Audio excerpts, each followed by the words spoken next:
I'm Jeff Cook. And I'm TJ Wilson. And this is Around the Circle. I'm walking slowly. I'm taking my time. All I could talking is starting to rhyme. I'm letting go of lonely, letting go of strife. I just can't get enough of this beautiful life. The enneagram is a map of the human personality. It's a tool for navigating relationships. It creates language for what motivates us and helps us look at the way we look at everything else. Most importantly, the enneagram's a mirror because sometimes you need help seeing yourself. My name's Jeff Cook. I'm a philosopher in Greeley, Colorado for one more week. And with me is TJ Wilson, businessman, lover of theology, and enneagram ninja. Hello. I'm in. Boss, you need to help me with my intro for next week. Are you moving? You're not going to be in Colorado next week? Wrapping up a career. Oh, okay. You're not going to be a philosopher anymore? Calling it good. All right. Time to move on. Isn't like once a philosopher, always a philosopher? See, I've always said kind of as a professional thing, so... Oh, sure. Yeah. My other profession is going to come across kind of lame. Property manager in Northern Colorado. That's what it is. I afford my philosophy addiction by renting out commercial buildings. There you go. So for those of you who don't know me, that's actually what I do. I work part-time at a university, but that kind of in my mind has a different kind of, what is that? There's something about teaching at a university. It's a level of prestige. That's what it is. Yeah. I'm just, I say that I'm a philosopher because I just want people to think well of me. But really, I manage properties and that's what I do. There we go. Yeah. I'll let you, I'm fine with you keeping the philosopher title if you really want. Just stick with philosophy. Yeah. I don't feel like it's a lie. By the way, I'm really, really good at managing properties. Well, we'll see. I mean, I've been doing it for a while. Oh, yeah. That's For right. example, TJ said building. That's right. Had a big old wedding in there yesterday. Yeah, we did. Nobody cares about any of this stuff. Let's move to Enneagram. We are on step 3, brother. Step 3. This is actually where it gets serious. For many of you, when you saw the name on of the list, we're doing steps. Today is what you actually wanted. You know your type. You talk about Enneagram with people all the time. But today we start with like, what do I need to work on? Yeah, an actual step. Look, you tell me. You supposed experts got a big old fancy podcast. Let's see where I'm at on your list. Well, today is the day. This is it. This is the day with an actual step. After you know yourself, find yourself on the map. Start navigating. Start talking to other people about it. First big move in our mind is this one. Yeah. Today's going to be fun. Actually, so we just did a very long series on your shadow. Yeah. We're going back to the dark side on this one. Which, by the way, like the shadow was the first thing that we hit. So it's almost like our whole podcast has been about the shadow. just exposing people's worst side. Right. So step 1 is know your type. Step 2 is talk with others. Step 3 is name your low side. Every type has a low side. That is in our type, in our stress number, and in our security number. And that's where we're going today. Yep. You need to be able to name your low side. And when we say name, I want to make sure that people know that we don't just mean like make sure you know what your low side is. I mean name as in like this is a child of yours that you're going to become very intimate with. Like you need to become really, really familiar with and get to know the ins and outs. Like get your arms in and like really embrace and know. You need to know your low side. Yeah. My illustration in my heart, I don't know if this translates, but back in the day, there were these things called pinball machines. Yeah. Have you ever rocked the pinball machines? Yeah, heck yeah. You a fan of the Who? Machines. Play you some Pinball Wizard? Yeah, heck yeah. So here's the thing with pinball machines. They have a contraption inside them that if you are to pick up the pinball machine, if you were to like level it out so that the pinball does not go where you as the player don't want it to go, the machine actually starts beeping and fuzzing and smoke comes out and there's a lot of alerts that say on tilt, Right. which means somebody is messing with the pinball machine. You can't jiggle that sucker. The rest of us would call that cheating. That is cheating. Yeah. The low side in my heart and mind, obviously we have studied the Enneagram together for a little bit. We have talked about the low side of stress, security, and our center. This is the word for me, is that I'm on tilt. Nice. I know the signs, as it were. Here's the red flags. Yeah. Here's, what's another word in our culture? I mean, it's the telltale signs, right? Right, yeah. It's the things that, like, once you see them, you know you're headed down a dark path. These are danger signs. Danger signs. Yeah. Signs are always about what's ahead. It's like, you're going to fall off a cliff here soon, sucker.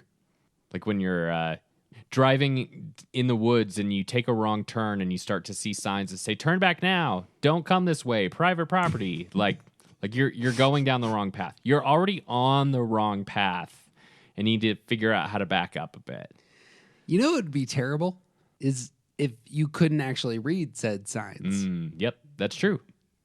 There's like signs of dogs that might get you. They're big circles with slashes across them. You're like, wow, that's fantastic artwork. It would be terrible if that's how you interpreted signs, as it were. Right. Or if you just like saw what it said and just ignored it. It's like, that doesn't apply to me. Bad news bears. It's like it's going to end badly. There are certain things that you can't do on the soccer field. Can't headbutt people. Right. Can't trip them. Apparently you can't punch them. You get the red card, right? You got to know what game you're playing. I think in mixed martial arts, like if you're MMA, I bet you could headbutt. I don't actually know this. Yeah, you're well outside of my field of expertise with this one. You can't headbutt in boxing, but you can hit people in the face. I believe you. You can't hit people in the face in soccer. You can hit people in the face in boxing. Here's the thing. You got to know what game you're playing. Yeah. In boxing, you're supposed to hit people in the face. Right. In soccer, not so much. That's good. Yeah. Here's the thing about life. You are playing a game. You're playing a game right now. If you don't know the rules, you're going to lose. Yeah. And one of the things is with these things we're talking about today, we're telling you how you lose. That's good. Oh, you feel that. Yeah. Come on. That hits you in the bones. Well, step 1 is know your type. Step 2 is talk with others. Step 3 is name your low side. Many of you, in hearing this, focused immediately on low side. And let me direct your attention to naming.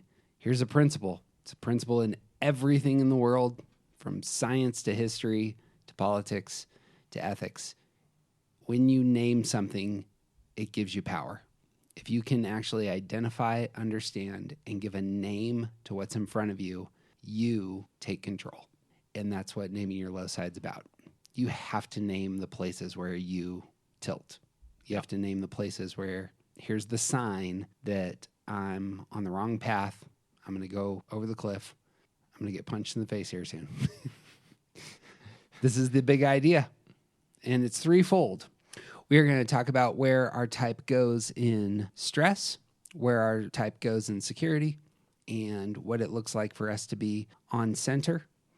And each of these have a low side. And naming that low side is vital to being healthy. Yep. I suppose healthy is a great word here. Yeah. We use healthy. You want to talk about that? And because it's all of the low side has to do with health. It's the unhealthy aspects of the various parts of our type. And when we say stress, we're talking about stress in healthy and unhealthy ways. When we say security, we're talking about security in unhealthy and healthy ways. When we're talking about being in center, we can do that in really healthy or in really unhealthy ways. So the move here is figuring out what aspects of these things are healthy and what aspects of them are unhealthy. What we're focusing on now is the unhealthy parts. It's the parts that break down, that lead to more bad behavior, that harm ourselves or others, that are born out of our type and the moves that we make.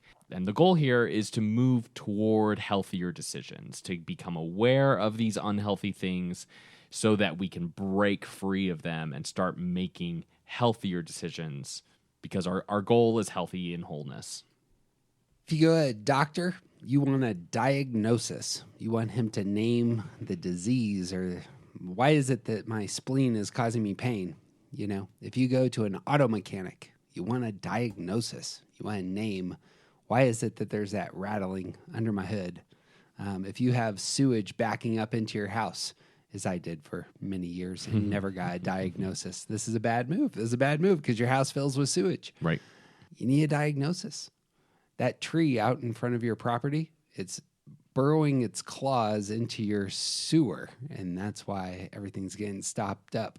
If you can't name it, can't fix it. Right. Today, we're going to fix some stuff. So that's where we're going. Great. One quick thing. We never really say this, but I feel compelled this time. As you listen, building on step 2, there are folks in your life who perhaps you've already shared Enneagram with, or you talk about Enneagram with, but you don't talk about this podcast or other materials. It would be fantastic as you're listening, if this really hits you, to share this with somebody that you love, someone that listens to this material that you can talk to about it. One of the best things you can do is talk about places where you're growing with somebody who cares about you. And so just as a quick invitation, if it ever just spurs in your heart, man, you know who I need to talk to is this person over there. Just hit share on this podcast. It's a great place to just start a conversation. That's not a plug for us. That's mostly a plug for your health, your connection, and just getting into something that matters. So that kind of struck me today. Yeah, I like it. And speaking of building on step 2, we're going to talk about a lot of stuff that if you haven't done step 1, you may not know what we're talking about. So this is just a reminder that this is step 3 in a process. You can't skip the first 2 steps because you have to know your type. You have to know the things that we're talking about in order to be able to see your shadow, in order to see your low side and in the unhealth. You have to know some of the basics. So you can't skip step 1. You can't skip step 2 before you get here. So if you're here and you haven't listened to or done step 1 or 2, go back. Go back and listen. We have a series called Basics, which will be fantastic to dive into. We have two interviews with Suzanne Stabile on our stress number, which might be fantastic to jump into. Yeah, that's great. That's really what we got in our catalog. If you feel like you got a handle on stress, security, and your intelligence center, this episode is for you. If not, go back to step 1. Perfect. So there we are. Off mic, you said you wanted to start with disintegration, which means we're going to our stress number. Yep. Stress and security. You all have seen the symbol for the Enneagram. There's movement. We employ tools of other numbers. And when we are in stress, we move to our stress number. And so we'll talk through each of the numbers and how each of them go to their stress number. But first, let's talk about the idea of disintegration. This is a word that in other podcasts we have shunned, but here is the appropriate place for it. Yep. So what's your thoughts on disintegration? So a lot of the teaching about stress types portrays sort of the worst qualities available at your stress number. So for instance, 9s, I identify with 9s, we move to 6 in stress. And that, as we've always said, that can be a healthy or an unhealthy move. When other teachers are saying that the move here is an unhealthy move, that's what they're talking about, the low side, the unhealthy parts of the stress number. When people are using the word disintegration, that's what they're talking about, the unhealthy move to the stress number. Now, there's good things to get at our stress type. We can't survive without our stress numbers. So you can pick up really good things. You can also pick up really unhealthy, unproductive, negative moves that actually move you further into unhealth in your main type. That's what disintegration is. It's sort of like a cycle, like you're sort of breaking down as you pick up the bad parts of your stress number. 2 metaphors that hit me here. One is a set of keys. Imagine that you have a door that you're trying to unlock, and you have a key, and you're trying that key, and it's just not working, and you're like jiggling the handle, you're moving it around, you're trying your best just not working. And you have to go to a second set of keys. It's your friend's set of keys. You grab those keys, and I'm using somebody else's tool to open that door. This is one way to think about stress numbers, is I'm actually using tools of somebody else to try and get what I need in this moment. That's the move to stress. The low side is different, as TJ was saying. There are times that we're using our stress number, but it's almost like we've flopped into it. It's like things have broken down so much, we've gotten kicked off of our island onto somebody else's island, or we have fallen into this foreign space and everything's just a mess and we are falling apart. Or like your key broke off in the door and your friend is like, I got a crowbar. It is not a good option. It'll get the door open, but it is not good, and it's going to cause other problems. Disintegration feels to me like your friend kicks you out of the way and starts opening the door with the crowbar without your permission. Like you're falling apart at this point. See, yeah, that's the part where like I think we can do this to ourselves a lot. We can embrace disintegration. Yeah, it's part of unhealth. Yeah. Yeah. Maybe the psychology around how we have a relationship, and I really want to emphasize that word, with our shadow side. Sometimes you're engaging your shadow and it's unconscious, and sometimes you're pulling that sucker in and giving them a kiss. Yeah. So yeah, both options work. Yeah, there it goes. Your friend pushes you out of the way and does it himself, or you're like, yeah, give me that crowbar. I'm going to do this. A second metaphor, and I borrow this from The Wisdom of the Enneagram, which is a great book by Riso and Hudson. They talk about stress as almost a release valve, as though there is steam built up inside of you. It has to be purged. It has to be released somehow. If it doesn't, you're going to blow up. And one of the ways that is released is by using tools from other types. So what we see in disintegration is many of the types acting out an unhealthy posture. And that acting out is a big idea. I'm acting out in a way that's not really me. It's almost like somebody else. And we know what that feels like. And it's almost exaggerated and obvious to others that we're not in a good spot. But that's the release valve. Yeah. It's like it's done almost intentionally. Every single type does this, where it's almost an exaggerated way of being in the world, and everyone around them knows this isn't a good spot for Joe to be in. Right. And it's just an interesting thing about all human beings everywhere, that's how we function. Yeah. Yeah, and I think that's true for like stress in general, because we all, like I said before, we all need stress. Like we all experience stress, and we need the tools at our stress type in order to survive, because life can be hard sometimes, and like we experience stressful things that pull us into this place where we need tools that we don't normally have. And like we keep saying, you can do this in an unhealthy or a healthy way. Sometimes your stress number will make you look like somebody else to help you move toward better choices. You can get good tools at your stress number. And sometimes it's like, whoa, what happened to Joe? Joe is freaking out. I imagine we're going to do a lot more work on this in the future. So this may feel like we're just hitting the tip of the iceberg. But living life is like solving a puzzle. It's like playing a game. And our stress move is a problem-solving move. We have not been able to fulfill our motive. So each type has a motive. And when you cannot get your motive, you will eventually move into stress. Right. And stress ends up being a move. You're employing different tools to get the thing that you want most. And it's an adjustment. So it's like letting off steam. It's like getting different keys or a crowbar.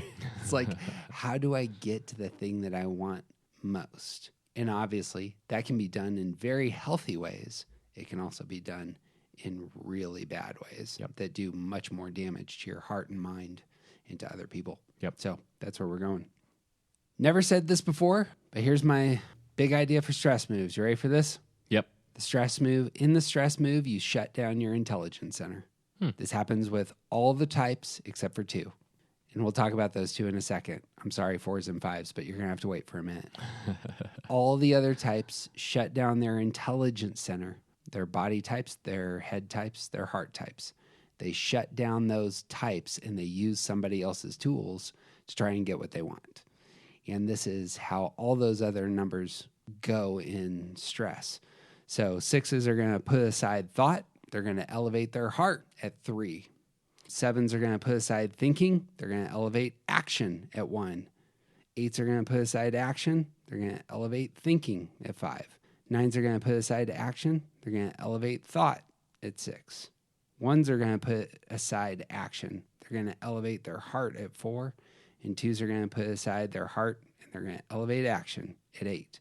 And 3s are going to put aside, taking in the world through their heart. They're going to elevate their ability to make things calm at 9.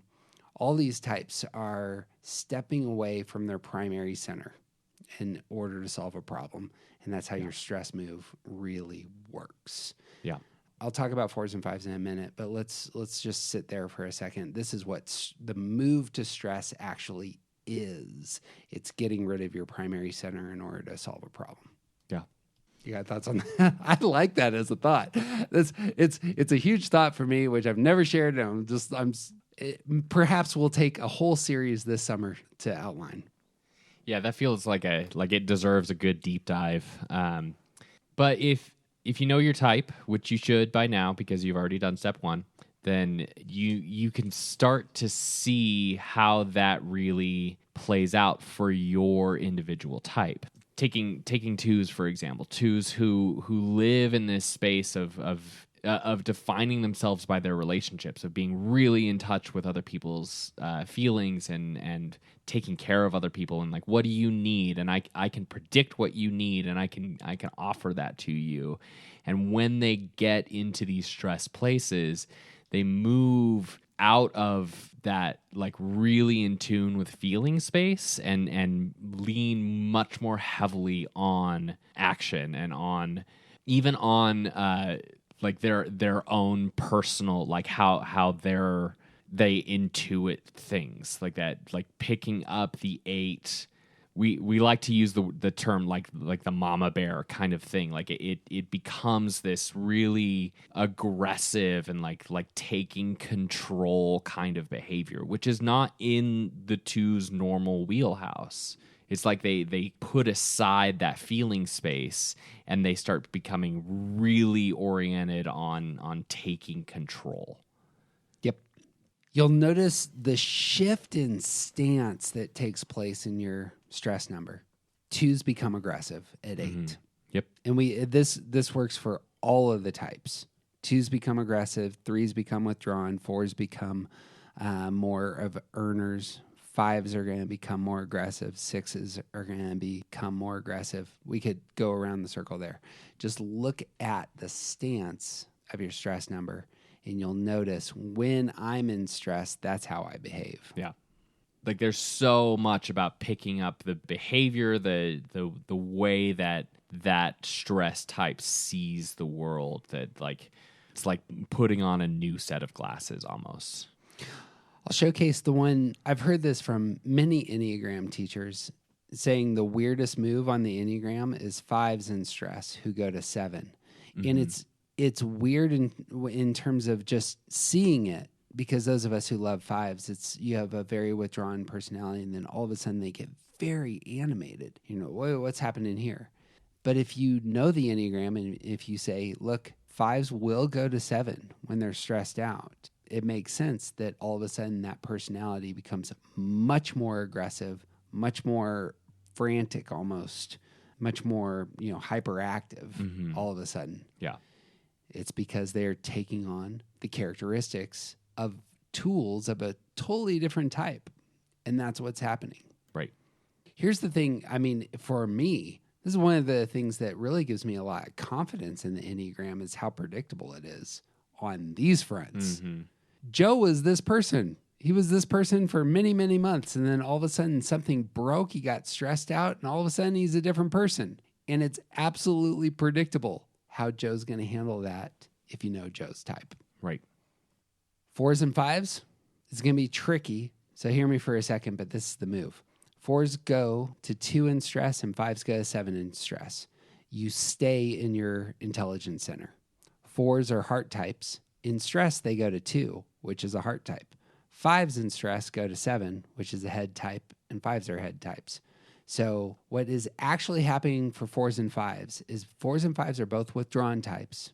And in stress, they push towards action. 5s get more aggressive. 4s will take on more of an earning posture. Mm-hmm. But that's the move. And that's the tool that those two types employ. It feels to me like it's moving them out of withdrawn space more than anything else. And almost out of a natural self-focus as well. Like in that withdrawn space, 4s and 5s, like sort of straddling the existential divide there. They move out. They naturally are very self-focused, and they both move outside of themselves in their stress moves. Yeah, that's exactly right. Yeah, it's a good call. Both 4s and 5s, in getting what they want, have a very inward posture. Mm-hmm. And stress forces them to push outward. Yep. And the unhealthy part of that is you should know that, like, we all, when we're talking about stress, like you don't abandon your primary motivation. You don't abandon your primary type. You just pick up tools that are available at your stress number. So for 4s who are like looking for significance and viewing the world in this beauty and intentionality kind of way, like that move to their stress type becomes about how do I help others do this as well, and like still trying to get that significance. Like how do I gain my significance by focusing on others in a certain way? And the unhealthy move, that stress move, this disintegration, is inserting yourself into other people's lives in a way that like you're the only possible one that can help with these things. Yeah, I suppose the way I see this in 4s is, have you not noticed how much I contribute through my uniqueness to your life? Yeah. Is the move in stress. Because clearly the attention isn't there of feeling important. Mm-hmm. And so all of a sudden it's like, well, I'm going to push into the lives of others and say, have you not noticed how much my uniqueness benefits you? And doubling down on the attention that they're looking for. Yep. Yeah.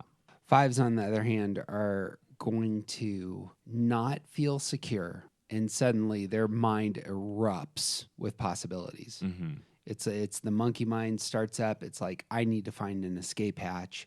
What possible place can I jump to? Yeah, like throwing spaghetti at the wall. Yeah. Yeah. Lots of animation when 5s get stressed out. And even like we have talked a lot about the nihilism that's found in 5s.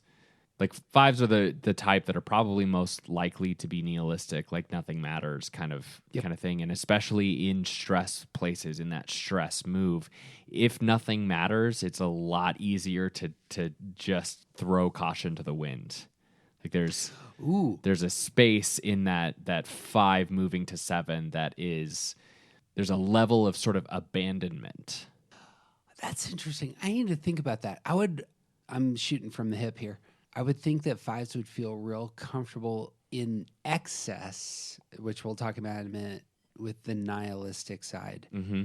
But nihilism can also create feelings of sudden anxiety. Yeah. And that's where you move to stress, where you're like, holy crap, my life's going to end and there's just blackness in front of me.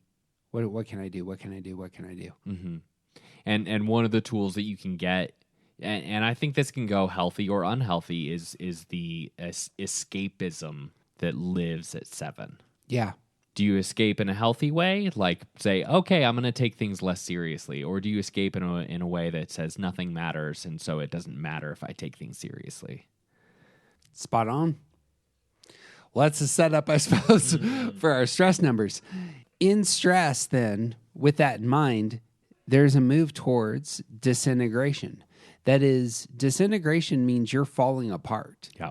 It means that you have entered into a space where things just don't hold together anymore. And that's a great description of the low side of stress. I want to emphasize this really strongly in terms of enneagram vocabulary.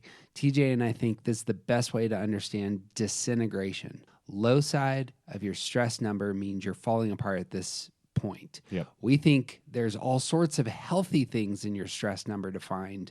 In fact, most of the heroic, truly exceptional human beings are able to access their stress number on the high side. We've done podcasts on that. If you look up our podcast with Suzanne Stabile on stress, we go into that. And someday we may have in the works a long set of podcasts on the high side of stress. But for now, this ends up being important to us. Here's where we land in terms of theory. So the skinny, in terms of understanding your stress type, let's just start with the ones. Ones can feel unseen, like no one understands them or how hardworking they are, just like fours who are very self-focused about their own emotions. That's a place of stress that can actually disintegrate, become very, very negative, and create negative experiences. You got thoughts on ones? Yeah, and that self-focus can easily get into this place of, I'm the only one who cares. I'm the only one who knows what to do. I'm the only one. And it introduces other problems as well that like just sort of make everything worse. Like the disintegration that happens there becomes so self-focused and almost can move ones into doubling down on the things that have moved them into stress in the first place. Yep. Notice ones going to 4 is a withdrawn move. Yeah. And we see this when we move to 2s. 2s stress move, they become more aggressive, become more angry. They begin acting out of feelings of betrayal. Thoughts on 2s? Yeah, I mentioned earlier that like the mama bear lives at the stress point of 2. It's also the place where, particularly, female 2s in Western culture, this is the place where you might be called the B word. Like almost every female 2 I know has commented on this aspect of like when they move to 8 in unhealthy ways, this is the place where people think they're mean and overstepping. And like you just get really protective and you say no in unhealthy ways and you want your way. You want to be in control. 3s, you will notice, withdraw. 3s moving to 9 in stress are going to become more apathetic. There's going to be signs of burnout, and there's going to be dismissal of other people in order to get the calm and control that they need. Yeah, the stress, the unhealthy stress move here has it. I like to think of it as like I'm going to take my ball and go home. 4s are going to be an earner in stress. They're going to move to 2. And so they're going to become possessive. They're going to move to earn the attention of people who haven't been paying attention, right? And remind others how important they are. And like unnecessarily helpful, and then being upset that the help that the help doesn't draw in more attention. And like it just becomes that like the attention magnet that is just a really unhealthy way to navigate the world. As we said before, 5s are going to become more aggressive and intense in their pursuits. 5s in stress often moves to substances to cope. Yep. Finding whatever it is to cover up the fears that get amplified at 7. 6s in stress are also going to become more aggressive. And for those of us who love 6s, this becomes kind of there's going to be a move toward comparison, toward give me your attention. There can even be dishonesty that is elevated there. Yeah. And 6s who are naturally not interested in the spotlight, when they become interested in the spotlight, you can tell that something's wrong. That's it's again, we need to circle back on this, but what are some of the telltale signs for being on tilt? Like, what's the red flag look like? That's what it is. Yeah. If a 6 begins to really care in that aggressive way, about the attention of others. That's when you know. Yep. 7s are going to become more angry and impatient and even self-critical when they're stressed out. And I know a 7 who just lives in self-criticism, and I'm just like, brother, we need to figure something out. Right. You know? Yeah. And like self-criticism is a really big problem. There's also a lot of judgmentalism that doesn't normally exist for 7s that they can pick up at the unhealthy move to 1. Yep. Yeah. 8s all of a sudden shut down, withdraw, become nihilistic. Mm-hmm. And again, you're like, where'd you go? It's like, well, I'm going to go in my room because nothing matters. Yeah. And because nobody's doing things the way I think they should be done, I'm going to remove myself so that you don't have me anymore. Yep. Yeah. And it's even, I want to build on that. You haven't presented yourself as a safe place for me to connect. This is all the inner life. I'm vulnerable in these spaces, so I'm gonna withdraw hard into spaces that I know that I'm the boss. Mm-hmm. 9s can become paranoid, suspicious, may have outbursts of emotion at 6. And frenetic activity and anxiety. Anxiety is a big sign of 9s moving to 6, and the unhealthy version of that is like everything is breaking, and I don't know what to do, so I'm just going to do something, and it may not be the most helpful thing. It's anxiety and spinning out, like mentally spinning out. That's what we get in unhealthy stress moves. That's the quick summary. There's a handful of paragraphs that Riso and Hudson employ in their big book, The Wisdom of the Enneagram, that really is solid, talking about the stress move. But this is a space that probably deserves a lot more attention and vocabulary. And man, this is where the narrative tradition is really helpful. When you hear interviews with people talking about their stress move, it can be incredibly helpful to say, that's me, that's what the red flag looks like, and I need to just name it so that I can get control. Yeah. And if you've done the work, if you've done step 1, part of what you're going to get here is recognizing the individual ways that you pick up unhealthy aspects of your stress type. Because it's not going to look the exact same for everyone. That's part of the beauty of the Enneagram, is that we're all, individual snowflakes, but you pick up certain behaviors, certain patterns, certain habits at your stress number. And this is, you need to recognize how you disintegrate. My final thought on disintegration is that oftentimes in Enneagram world, we think disintegration is the worst side of our low side, and it's not. Agreed. Excess and villainy are much worse. Yep. Disintegration is what we commonly experience, and when we think about our worst self, it's here. Mm-hmm. But this is actually the tip of the iceberg. Right. We're going to talk about our worst self in a minute. So if you're not already depressed, we got more for you. We got more. We're going to show you some stuff that even is more nauseating. Yeah. And the reason I wanted to start with disintegration is because I think that disintegration has the potential, and potentially is even like the thing that leads to excess in our normal type. So let's talk about excess. Let's talk about excess. So in engaging excess, here's the big idea for TJ and I. This is the big idea for Enneagram for us in general, is the Enneagram's about balance. It's about getting centered. It's about using the tools that are at your disposal to get healthy. And when you can get healthy, that is where happiness is found. And the only target for every human being who's ever lived is to dwell in that space of being healthy, and the fruit is happiness. Excess is the low side of your center. So each of the types, when they're centered, are centered in their type. You are a 1 or a 5 or a 7 or a 9. You are not made to be your security number. This is a huge misstep. You're made to be your type.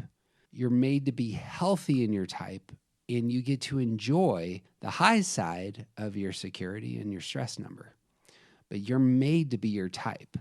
The low side, however, of your type needs to be named, because this is a place that can be really a place of pathology and destruction. Yep. And so I say it that way.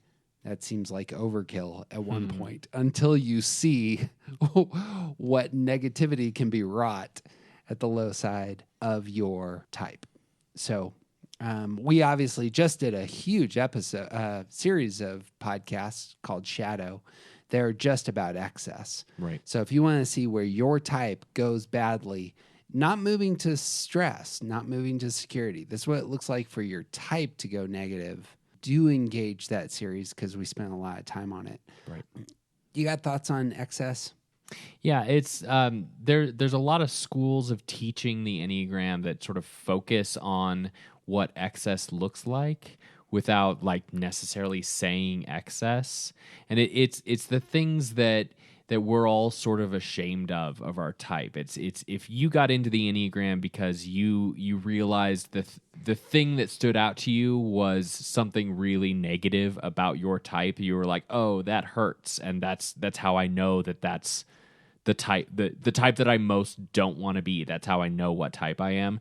That's what we're talking about in excess. Like there's sort of a caricature around painting some of these qualities to showcase type, and when you really think about, like, if you've done the work, if you know your type, and you've like spent some time in a lot of the different qualities and aspects, the negative things about your type, when you live there, that's what excess is. Like, we all dip our toe in the sins every once in a while. We have experience with the fixations of our type. We've all experienced some of the unhealthy parts of what our type has to offer. And when you spend real time and energy there, that's what excess is. Foundation for me is that all types aim at a core desire. All types aim at either security, control, or attention. And excess comes in part when our worst behaviors and strategies emerge to get our type's aim. Mm-hmm. And you'll see this across the board. Yep. So all the things that you kind of know, when you look back at your high school self or your college self and you're like, man, what was I thinking? Oftentimes it's because you were aiming at security. You were aiming at control. You were aiming at attention. And some of your worst behavior came out. Right. Came out because of your fears. It came out because of your idols. Came out because of your sins. And this is the dark side of our type. Right. Ones, let's start with ones again, are going to become more closed-minded. They're going to become more rigid. They're going to become more self-righteous. And it's all about control. Yeah. And I may not remember to do this with every type, but I want to remind you that, like, there's a move from there can be a move from disintegration into excess. So when ones get stressed out and they spend some of that energy on the unhealthy aspects of self-focus and sort of like seeing the world in this way of like why doesn't anyone else see things the way that I do? And then they move back to their center, the self-righteousness becomes really apparent in what excess is there. The ways that one sort of become really judgmental and I am right and all of you are wrong. It's like there's a self-focus that they picked up from their disintegration, and now they're just sort of like spiraling downward in this negative and unhealthy way. That's they're living in excess there. At the risk of using a terrible metaphor, because some of us have lost people that we love, sometimes a person gets a disease, but they actually die because they get a second disease. Mm-hmm. And that's actually how this works. Right. It's the compounding of these two things that really do a lot of damage. Yeah. You'll notice as we move to twos may drive people away both through over-gifting and seeking to elicit pity. This is the low side, the excessive side of trying to get attention. Yeah. And like like you see pride come through in a big way in twos when they're in excess. It's this weird sort of like, I'm trying to get everyone to do the things that I want without just asserting myself and saying this is what I need. There's a lot of manipulation involved. There's like, this is the worst part of doing things for other people in order to get something. It's much more focused on what I'm going to get than on what I'm going to do for others. Notice how that would get compounded by getting angry and aggressive. Right. Notice how the feelings of betrayal would just, it's an amplifier. Yep. 3s may act and say whatever the person in front of them desires. They want to impress the person in front of them, and they'll morph in their vocabulary and actions. And this is all to gain that attention, but they lose themselves in that move. Right. And the focus there is like there's a move toward like the picking up the merging of 9s, but also it's sort of giving up on the self. It's abandoning the self and just saying, okay, whatever. I'll just let whatever happen. Yep. And that's the 9. Yep. Moving into that space. Talk about the excess of 3s though on that in terms of the negative side of attention seeking. Well, I think it can be really. I think 3s is excess in 3 it's one of the more complex excess numbers because I think there's so many different aspects of how it can play itself out because there's also an element of like pushing everything where 3s typically want to claim credit. Excess can also be pushing blame outward. It's saying, okay, things didn't go the way that I wanted them to, and it's all of your fault. Like there's a retreat and saying and like a self-protective nature to it. Sure. I suppose the move in my mind for 3s, there's somebody who's famous who comes to my mind who is on television advocating for horrible things that she knows is awful, but she has completely abandoned herself. It's all mask. It's all advocacy for the position, the crew that I represent, the person who I'm a representative of. And she's just completely sold out and willing to say whatever is required to move the ball forward. And that seems to me to be what 3s in excess kind of look like. Yeah. Yeah, it's all image. It's all like the mask becomes the thing. So whatever it takes to make sure that this mask is being upheld. If it's removing myself from all possibility of being held responsible, that's what it takes. If it's holding up the completely inappropriate and vile beliefs of the person that I represent, that's what I'll do. If it's stepping back and just saying, okay, I'll do whatever somebody else tells me because this is how I save face. Yeah. That it's saving face and abandoning principles. That's what it is. Yeah. 4 is going to push away those who do not support their views of themselves and their self-image, and they do so in order to get attention. Yeah. Yeah, the push-pull sort of finds its roots in excess for 4s, and like it's the caricature that we paint for 4s, I think, is a better representation of excess because it's like the self-focus, the why not me, like these things becoming really, really prevalent in how they express themselves and like wanting to gain attention just because they exist and like pushing and working toward that without actually having reason for the attention that they're seeking, and then getting upset when people don't pay attention to them. And I love the idea of push-pull. This is the dynamic going on for 4s, is the push is taking place in their center. I'm pushing you away because you're not supporting my view of myself.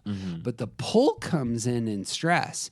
You didn't respond when I pushed you. And now when you have left, I need to pull you back in because now I'm stressed out. I'm not getting the attention I want. And so I pull in order to get your attention, to remind you of how either unappreciated I am or how much I've done for you, how valuable I am in the world. Real tricky. Yeah. For fours in their low side. Yeah. And this is a really good spot to point out that like it's a contorting, it's a really negative expression of our core desire. So fours wanting attention. It's like the worst ways that fours can get attention is by compelling it in the ways that fours do in unhealth. Yep.